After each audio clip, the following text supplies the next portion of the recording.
Cheers, everyone. Welcome to Riffin with HP. We talk about old school and underrated bands, and today we're going old school. We're talking about Van Halen. But I'm excited to do this one. I've been waiting to do this one for a little while.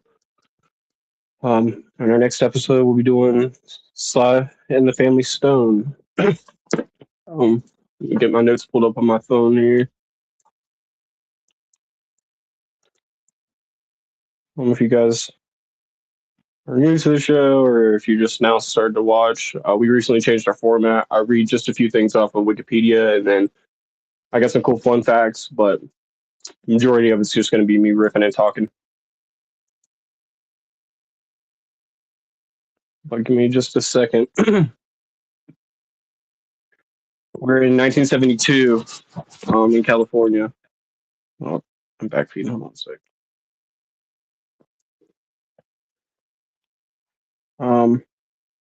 Pasadena, California, 1972.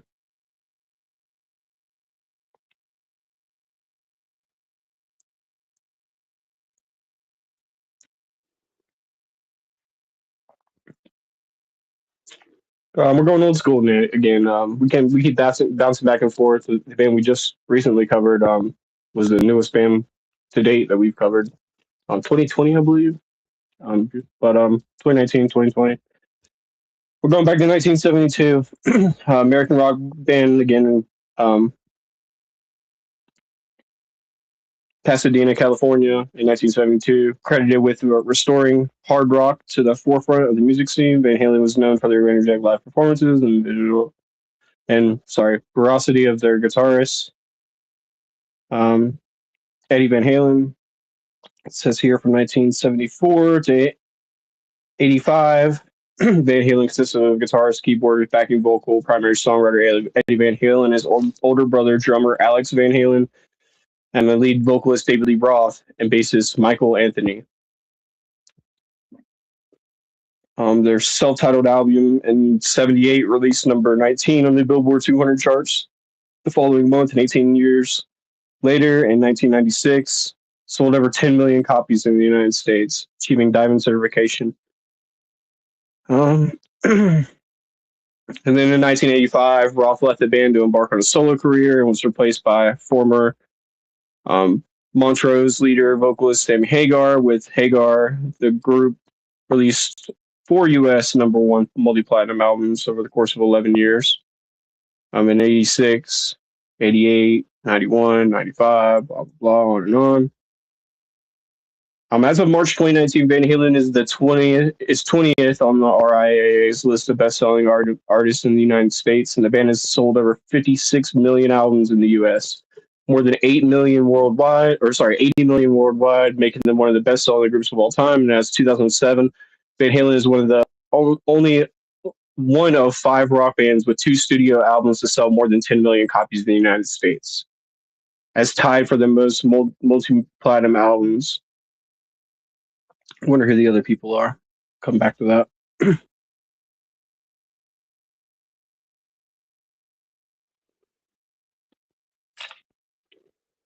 Okay, just a sec. Appreciate everyone being here in the comments. Cheers, cheers.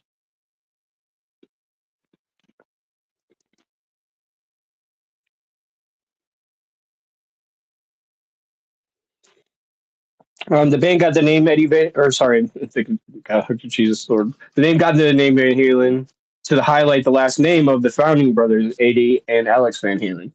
Vocalist David Lee Roth suggested the name in 1973 and '74, arguing it possessed longevity, artistic flair, and a cool Santana-like sound, rather than using a more conventional band name like the previous Monkey Ear. Oh my gosh, Jesus Christ, HB. The previous moniker, Mammoth. I'm just reading on autopilot right now. I got some cool notes I wrote down to talk about the band. Give me just a second, but these are a couple fun facts. The band's name was originally known to the Broken Cones, as the Broken Cones. My goodness, I can't read today. Then Genesis, and then finally Mammoth before learning another band had already trademarked the name. So their band name was originally the Broken Cones, the Genesis, and then Mammoth, but somebody else had the name already, so they switched to Van Halen. David Lee Roth felt that Van Halen had a little bit of a shadow. The name Van Halen had a little bit of a shadow and a little bit of a mystery, similar to Santana, and it claimed that his own last name didn't swing as well.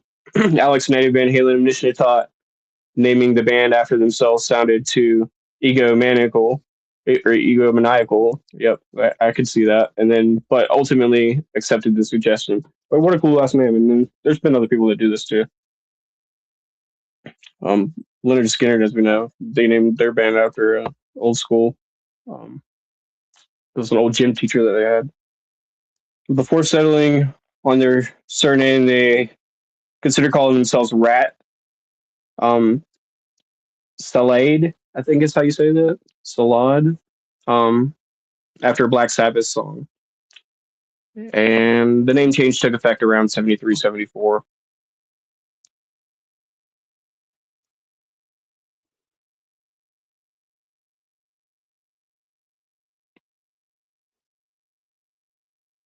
And I was noticing this as I was listening to the music earlier, so I looked this up and I figured this out. And you guys probably have noticed this too. Whenever you listen to the old school albums, the music, the guitar is really heavy on the left side of the speaker, or if you're listening to a headphone, so it's like all coming in on the left side on a lot of the earlier songs.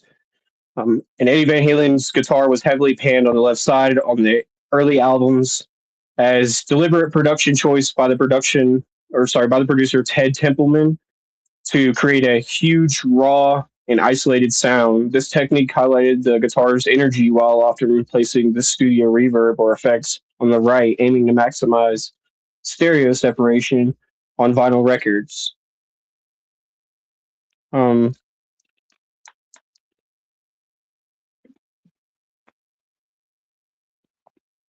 The dry raw guitar signal was sent to the left speaker, while the delay or reverb effects was sent to the right, creating a wild immersive soundstage.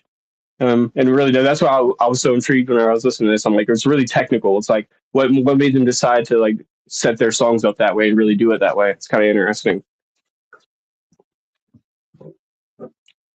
Producer Ted Templeman and engineer Don Lloyd used this technique on their first four Van Halen albums, to be specific, to create the distinct engine or energetic upfront sound, a common practice of that era. The hard painting is particularly noticeable, and often disorienting when listening to early Van Halen albums on headphones, as the guitars only appears in one ear, and that's what I was definitely noticing. In a speaker or in a car, I could see it being a lot different, especially if you're driving, you're on the right side, or sorry, on the left side of the car where the speaker's coming in. According to discussions in early or online forums, Eddie Van Halen reportedly did not personally enjoy this mixing choice, noting that it left the speaker broke, or sorry, that if the left speaker broke, the guitar you wouldn't be able to hear it. So basically, like if your right or left speaker's busted out of your truck, you wouldn't even be able to hear it. Later in his career, Eddie Van Halen moved away from this technique to a wet, dry, wet system, creating a wider, more balanced and centered sound, which is discussed by fans and audio engineers alike, as seen in this discussion here online. The early technique was designed to make the guitar larger than life by isolating it from other instruments and using the opposite channel for effects. So yeah, it makes total sense. The change is definitely.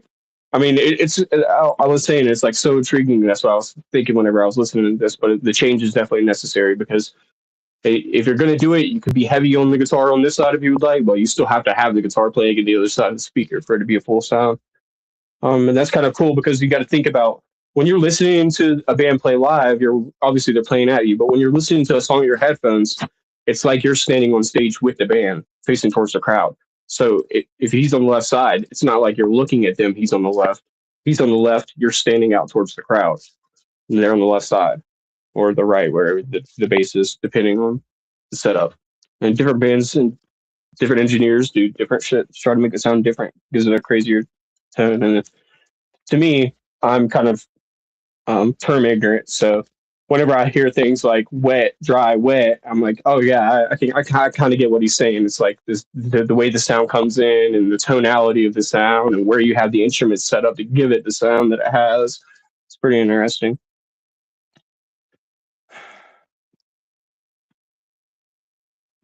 Um, this is a pretty funny fact here. Eddie Van Halen used to play his back with his back to the crowd. Speaking of, we were just talking about this. He used to play with his back to the crowd, just early solos, to hide his tapping technique from other guitarists trying to steal his style. Um,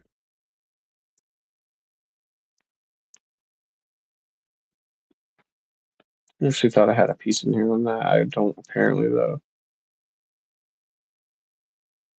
But yeah, there's a video that I remember watching whenever I was really young, and I didn't watch it before the show. I should have found it, but it's him talking about the tap technique, and you guys have all seen it, where people tap on the guitar with their finger and makes it sound like it's basically double strumming the guitar. Um, so it gives it like a crazy, like you're shredding sound, but it looks really like effortless. And if you get really good at it, it could be really cool. I'm not really great at it on guitar personally, but some of my friends that I used to play with were pretty good at it. But he basically talked about how he created that sound and how he came up with it. And if you guys really know Eddie Van Halen's music, there's a cool video of him backstage. He can create so many sounds. He can make like motorcycle sounds with his guitar or elephant sounds, things like that. Super genius guitar player because it becomes an extension of your body if you really get good at it and you play it all the time. You can make it sound like anything because music is just tonalities and accentuations. And things like piano are great, but they limit you because it's just clicking on a note and hammering on a string. But if you can take a guitar, you can bend strings, you could slide on them, you could still hammer down, you could do all the things that you could do with a piano and then more. Um, and then obviously, if you add like slides or string or bows into the equation, you get even more of a wide variety of sounds that you can create. And I don't think that Van Halen had strings in there, or sorry, bow instruments in there. songs, but maybe somebody in the comments can say artificial harmonics. 100%, Derek. Well said, man. Yeah. Again, I'm term ignorant, so we say that I'm like, yeah, I understand what you're saying, but I'm like, I would never be able to say that. But I would have to like explain the concept to somebody. They're like, ah, it's artificial harmonics. Like, yeah, that's it. Something I'm trying to learn how to do more because it's fun fact here that I didn't read off of that list right here. But Eddie Van Halen, he never knew how to play sheet music. He learned how to play by watching people, listening, and just improvising, making stuff happen. Because if you know anything about guitar, you can play different notes on different parts of the guitar, or sorry, the same note on different parts of the guitar. I can get the same note up here, a G note, and I can go up here and play a G note.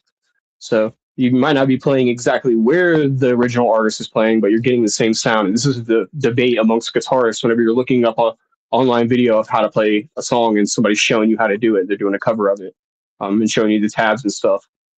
Somebody in the comments is going to say, that's not how you do it. Actually, it's right here. And there's a lot of discrepancy on where it's played and how it's played originally. Even if you look up the guitar tabs online and try to learn how to play a song, sometimes it will say that it's not the original way, or it's sometimes an acoustic version or an electric version. It all really differs a lot. Um, and we got to talk about the voices because yeah, I should pull this up real fast. Then we got Hagar right here. Um, and people always debate, over Hagar, Halen. It's just kind of like we talked about with Metallica. It's like, do you like Metallica before they got their hair or after they got their hair? And really, I grew up with these bands when I was a kid. So to me, honestly, Van Halen before Hagar and after Hagar is the same Van Halen to me. And I know that's like hard for a lot of the older generation who grew up with Van Halen to like wrap their heads around. But I have one simple combatant to anybody who thinks that one is better than the other. It's like so many people who have an opinion on this. We talked about passenger seat drivers. It's like people have their opinion on, I think Sammy Hagar was better. Or I think Eddie Van Halen, or sorry, David Lee Roth was way better. Well, most of the time people don't even play a musical instrument and they have an opinion. And sometimes they do play a musical instrument, which gives them, they feel like they have the right to say something, but yet they've never sold a record, or they've never signed with a record label, or they've never toured or played a concert. So they don't understand like what goes into music. We talked about that again with Metallica because people think that bands like Van Halen sold out by being commercialized and by, having somebody else come in. But I think people just are uncomfortable with change and they fear what they don't understand. So they don't know music, they don't get it. So it's a change that happens and it totally freaks their mind out. They're like, you know what? I'm scared of this. Let's not like this guy. I mean, I don't really have that opinion because again, I talked about this in an earlier show. I forget which show, but um, when I was younger, listening to Sammy Hagar and David Lee Roth, it was all Van Halen to me. It had the sound of Van Halen. Like it had the vibe of it. And maybe I got them confused with other bands and mixed in, right? But as I got older, I started to realize like, oh, it's the sound of Van Halen. Like they sound like Van Halen. And then when I really started to get into music, I realized, oh, it's not even the same guy. It's crazy to me. Like I was kind of baffled by it. Now, obviously, as a mature adult musician, I'm like, oh yeah, I can hear the difference in it. But sometimes even still before the show, I had to look up and make sure because that's just it's that similar to me. And I think if people are critiquing a little tweak that's that minute, it's really a personal issue. It has nothing to do with the band because these guys are out there doing it. They know they're putting the sauce in the pasta and making sure that shit tastes right every single time, making sure that it comes out cooked right every single time. So that's how it is. When these guys are out there cooking on stage, they know when they've added too much or when they've not added enough. We talked about the concept of a package in music. When you're trying to wrap it up, you want to have the guitar in there, but you don't want to have too much guitar. You don't want to have not any guitar under a little bit. You want to have just the right amount, just the right amount of drums, just the right style of drums, mixing it all up, matching it all up. This is why all bands are different, just like art. That's why no artist is the same because it's all different.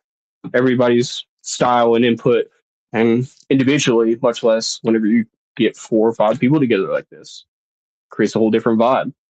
That's why Van Halen is different than Pink Floyd or Tool or Black Sabbath or Nirvana. Um, there's a pretty cool fact in here. Maybe I don't have it. Let's see.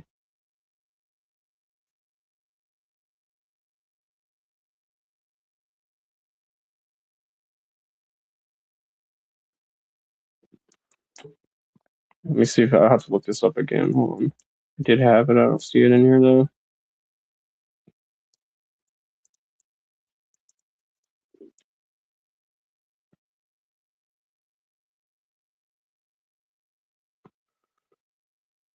Yeah, this is it. The Frankenstrat. Eddie Van Halen famously constructed his iconic Frankenstrat or Frankenstein guitar in the mid '70s by combining Fender style parts with Gibson electronics, seeking a unique style and tremolo style system that unavailable on the market anywhere. He famously bought a $50 secondhand quality Strat body and an $80 neck, assembling it and then painting it and modifying it himself. He wanted the sound of a Gibson humbucker pickup with combined with the physical feel of a Fender Stratocaster. And he used the Boogie Body's body, a maple neck, and installed the Gibson humbucker into a bridge position. He originally painted the guitar black and white, and later he added the red stripes, creating the famous iconic look. We all know the red, here, pull it up, red, white, and black guitar. If you guys don't know, you guys have to get informed. There's the guitar. I'm sure you've seen people. They've come out with recreations of this guitar. I used to be into painting guitars and doing like designs like this myself. I never did this design, but people have recreated this personally on their own guitars, trying to recreate the Van Halen style. So it's pretty cool.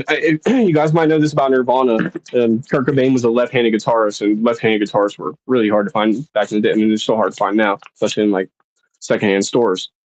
So what he did was he built this guitar just like he built the Frankenstein. It's called a Jag Stang. It's a Jaguar and a Mustang, and he combined them together to make the Jag Stang. And he flipped the body around and the neck around so it would play left-handed. Super interesting. So basically, I think Jimi Hendrix might have done this as well. Maybe I'm talking out of pocket here, but yeah, it's left-handed. He was a left-handed guitarist. So a lot of times you'll see people who are left-handed guitarists. They're playing with a right-handed body, so the um, pick guard is actually on the top of the guitar where they're not even playing, and the bottom of the guitar will be all scratched up because there's no pick guard. That's usually how it goes. But maybe it's not like that as much now. I'm a right-handed guitarist, so and I don't know personally know any left-handed guitarists. Maybe the market's totally different now, where they cater to people who are like that. But and there's also stories of people who are left-handed guitarists who play guitar right-handed as well too. Because I heard a guy who I forget who it was. I wish I remembered who it was, but he started talking about how when you're playing guitar, it makes sense that you're doing the technical stuff with your dominant hand. And when I first started playing guitar, it was the hardest thing for me to learn how to play guitar because you're doing the strumming with your dominant hand, which is like the easy stuff. But when you're trying to like move your fingers in a position where your right hand is usually used to doing stuff like that, it's really hard to do. So sometimes people will just fight it and or not fight it really, I guess in a way, turn their guitar around and be like, I'm just gonna play this way. It's more comfortable with them. So it's really kind of an interesting technique. Give me just a second, guys. I got dry mouth. I'm gonna grab a drink.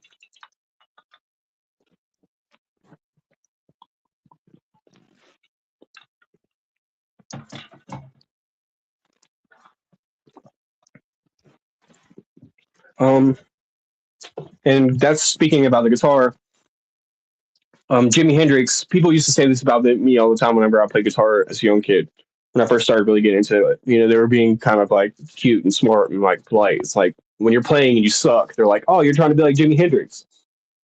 No, you're not anything like that. But to me, I would always be like smart back to them and say, "No, I'm trying to be like Van Halen," because I love Jimi Hendrix. I'm not trying to disrespect Jimi Hendrix. I know I was gonna have to like catch myself on this, but because he's one of my favorite guitarists, and Pink Floyd. So different bands like this are like they create again that sound like Van Halen. It creates that style of oh shit, you know what Van Halen is? It has that really like deep metal like it's a specific sound though. Like it's hard to like pinpoint only other than by saying it's Van Halen. It's their style. But yeah, whenever I like Jimi Hendrix, but his style is totally smooth and chill and kind of like Clapton or kind of like Santana, right? But these boys, when they play, they get on stage and they rock. We talked about this with Leonard Skinner. It has that same kind of power to it.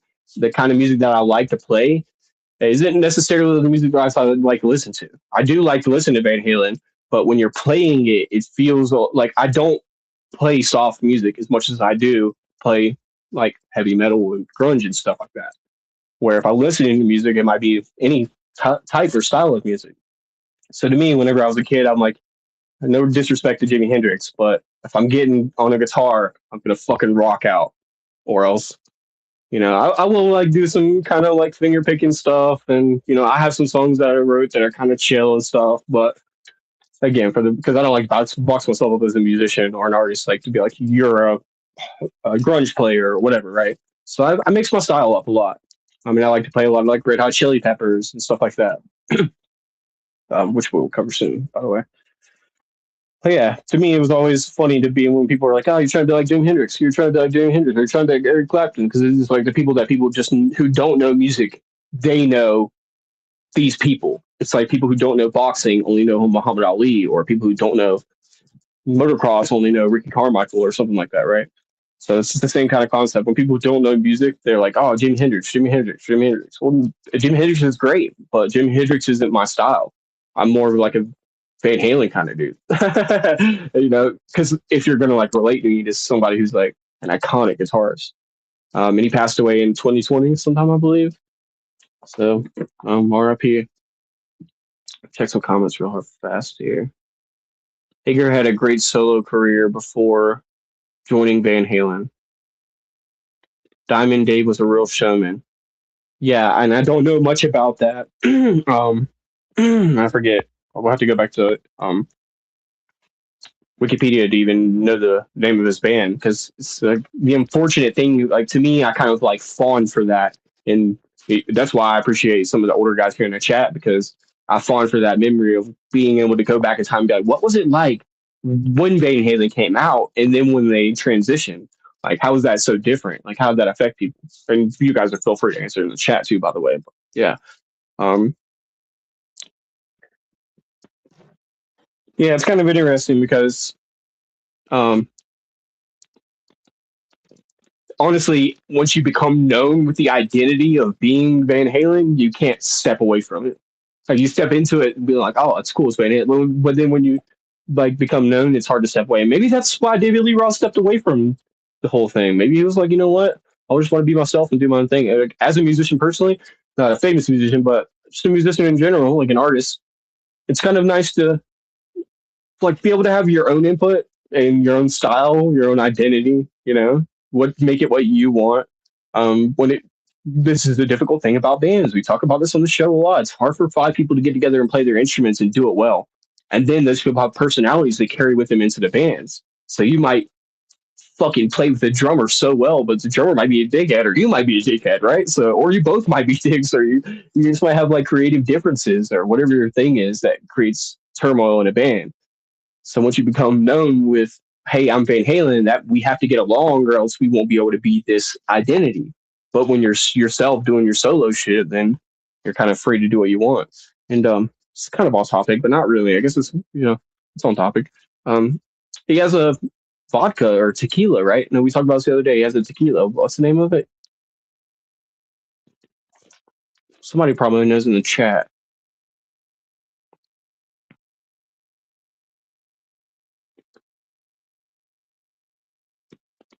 Yeah, he just strung it backwards. That's what a lot of people do. Yeah. They'll just string it backwards or they'll flip the neck around. Yeah, 100%, man. For three separate periods from 74 to 85, during 96 and 2007 separately, whenever they were touring, I think that is meant to say. Yeah, man. Pretty cool. Some cool facts. Yep, 74. 74, man. It's nice to be back in the 70s, the 60s, 70s. Check it out. We're going to be doing a band called, and I'm not quite done here. I still got a couple more things, but just to skip ahead just a bit. Sly and the Family Stone is the next band, and they are from 1966. So we're kind of going back a little bit farther. Possibly the earliest band we've covered. I mean, I know we've covered a band from 1967. I'm not sure exactly what band. Maybe the Cars or No, it can't be the Cars. Let me pull out my book real fast. So I'm not talking out of pocket here. I'm talking reckless. I was born in '97. I have no concept of that kind of stuff. So give me just a second here. I want to check my book and then I'll tell you guys exactly. We did 65. That's the Grateful Dead. Oh, 62. That's the Hollies. What was the band in '67 that I was thinking of? Maybe not. Maybe there wasn't a '67. Yeah. So that's kind of for reference here. And there's a couple bands that I haven't written in this book, so I need to catch up. 76, The Cars. But maybe that's what I was thinking. I'm just this what I apparently didn't know about it. Leonard Skinner did 64, 65, Grateful Dead 62, 65, The Doors 72, 96, 2015. We did 91. That was Cake. So we're doing 74 now, and we're gonna do 66 this weekend on Saturday, and they were active until 1983. And that's really the craziest part to me. It's one of the most interesting things that I'm kind of noticing about doing the show is that when I see these bands that started in the 60s and 70s, some of them only made it until the 80s. They didn't even make it till the 90s. So it's kind of interesting to see. Like I said, some people, god damn it, fucking Rolling Stones and fucking Ozzy Osbourne, man, running that shit to the fucking end and making sure that they're doing everything they can to like do the thing they're passionate about and hold up to it because it's like a good combination of like I'm doing this for the people, but I'm not just doing it for the people. Like I'm doing it because I love it, but also I have like an obligation to hold up to do this thing for these people. It's really fucking tough. Um, 66 to 83, yeah. Cabo Wabo, that is Cabo Wabo, yes sir. I've danced down the Cabo Wabo lane a few times in my life. I cannot lie about that. I remember, I had a friend back in the day who I would do this kind of stuff to my friends. I would be like, hey, man, have you ever heard of Van Halen? And they're like, no, I've never heard of Van Halen. I'm like, you have to listen to Van Halen, dude. Van Halen's the old school rock and roll. That's that good shit, dude. You have to put this on. So I told my buddy about it. He got all it because he was like into old school hip hop. His mom like listened to '80s and '90s hip hop as a kid and shit like Biggie and Eminem and Pac and shit like that, which is all cool, man. I love it, but like I love to like enrich people in the culture. So it's like when he started listening to Van Halen, he would come around, he'd be bopping. I'm like, yo, what are you listening to? He's like, I'm listening to Van Halen. That's just rocking, dude. I'm like, yeah, I told you. So as he was listening to this, I told him about, I was like, you know that he makes a tequila. It's called Cabo Wabo. Homie went right to the store, picked up a bottle of that shit. He was like so infatuated with the band. He came back and we drank that shit for a while and made margaritas and shit. It's pretty good. Pretty good, but it's like everybody we talk about is everybody has a liquor now. Um, gosh, Dan Aykroyd from Ghostbusters and other movies. Tons of people. Whoever makes Ciroc, isn't it Kanye or somebody like that? There's like tons of bands and artists and stuff like that. I like the way the line runs up the back of the stockings. Yeah, you know what's up. A Hopper t-shirt. I was actually going to mention that because, as a kid, like, I'm like, this is the fucking life of rock and roll. It's like I was saying, when people try to compare me to Jimi Hendrix, I'm like, nah, man, it's like all about Van Halen. This is the rock and roll life. These boys are like singing what they're living what they're singing. It's all about, and that's why, love or hate, Sammy Hagar Van Halen. Really, it's personal. It's like I'm taking my fucking experiences and putting this shit into the music, and you can relate to it or not. And that's the bad part about making it too personal is that not everybody can relate to it, so it doesn't become as popular. But it's like all artists' interpretation, whatever you want it to be. I could draw a picture of puppies, and it's only going to relate to like a certain group of people. But I can draw, a nature scene, and more than likely, it's going to relate to most human beings. So it's just kind of like a concept of things, programming. What a great concept, dude. It's all about the concept of how you wrap a song up and tons of songs and the way that they make like engine sounds on guitars and whistles and stuff like that kind of adds to the ambiance of the show. Tom Petty. Actually, it's great you bring that up because Tom Petty is who we're gonna talk about next Thursday on the show. So I thought about this over the weekend. I'm like, yeah, that was a great documentary that I watched a few months ago with Tom Petty, and it talked about how he rose through the music scene and being signed with labels and being fucked over by them, and the whole thing of it. You guys got to check this out to get prepared for the show. I highly recommend tomorrow night or this weekend or sometime. Watch the Tom Petty documentary. I don't know what it's called. Let me check and see if I can find it real fast. But yeah, it's super great. It changed my life in the way that I look at the music industry. And then whenever I started talking about this show, I was enlightened even more by hearing bands like, CCR talk about the music industry fucking them over, or talking about the MCA with Leonard Skinner saying the same shit, like working for the MCA, kind of stuff like that. It was starting to be realized that, hey, we're artists and we talk about our lives. We're not just going to let you fuck us over. Rocking to the end, is that what it's called? And that's exactly what the fuck I'm talking about. So I was just saying that's what it is. Rock until the wheels fall off. Some Ozzy Osbourne shit. Like it's such a juxtaposed thing, and we were just talking about this funny on enough yesterday on Mystics. It's like my human heart looks at somebody like Ozzy Osbourne on stage doing their thing for the last time. It's like, oh, it's so sad. But it's like at the same time, how fucking badass do you have to be like, I'm gonna just go out there and give it my all. I can't even stand up on stage, but yeah, I'm here pushing. And like I said, you don't have an obligation to do this thing that you don't want to do if you don't have to do it. But these people are expecting it, and if you want to do it, they're gonna love it. They're gonna be there for you and be fucking like cheering you on the whole way. This is kind of an interesting concept. I'm with it. It's something that I think about all the time. Even if my hands don't work, I'll figure out a way to play the guitar. If I got lap steel it or something, play the old dojo, old dober or whatever the fuck it is. Old dojo is trying to fight somebody. Yeah. So the documentary is rocking to the end.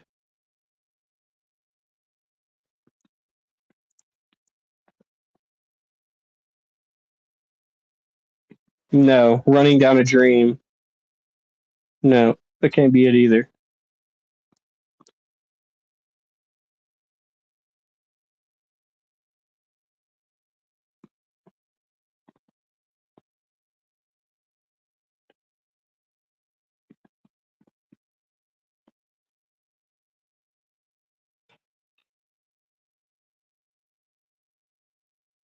Yeah, I think this is it. It's running down a dream because it's 4 hours. I remember that shit. It was a long documentary. I had to watch it in two parts.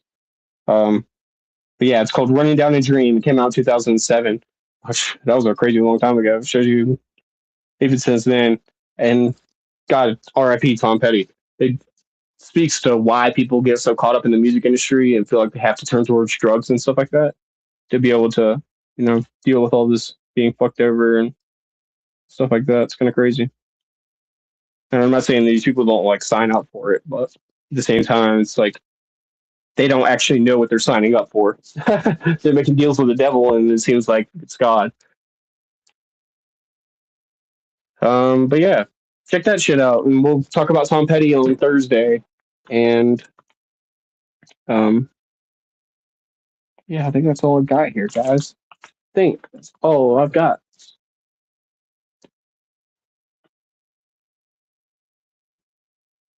Cool, cool, cool. Yeah, man. So it's all about learning new shit, learning new music, old school, underrated.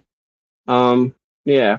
Oh, sorry, my comments weren't loading. I see you now. No, that's not the name of the documentary. I was just saying, yeah, yeah, yeah, 100%. I see you now. I'm behind. Okay, my comments weren't loading. Okay, cheers, sweet. Yeah, so that's we're gonna be covering Sir Sly and the Family Stone, or Sir Sly, because there's a whole different band I love as well. Sly and the Family Stone is who we're gonna be covering Saturday, and then we'll do Tom Petty next Thursday. I don't got a band picked out for next. My goodness, dude, I'm like fucking got brain aneurysm today. I cannot talk. But I don't have a band picked out for Saturday, and then I I probably will fill it up with. I'm thinking about maybe bouncing back and forth to old school, new school, but also, like I said before, I don't want to like hold this down to any like sort of regimen. But as always, if you guys have a band that you want to see, Just type it in the chat and let me know in the comments, and we'll try to cover them. I have a huge list of bands already in my list book here, so um, just let me know what you want to see. It'd be cool to go back really old school, like maybe into the 20s or something like that. We're already in the 2020s, so maybe we'll go back really old school. And if you guys know any modern day bands that are being formed any time from the 2020s after, that'd be sick too. Um, Obviously, it's hard to find really new bands because they're like still getting their like wings under them before they can take off flying. Cool.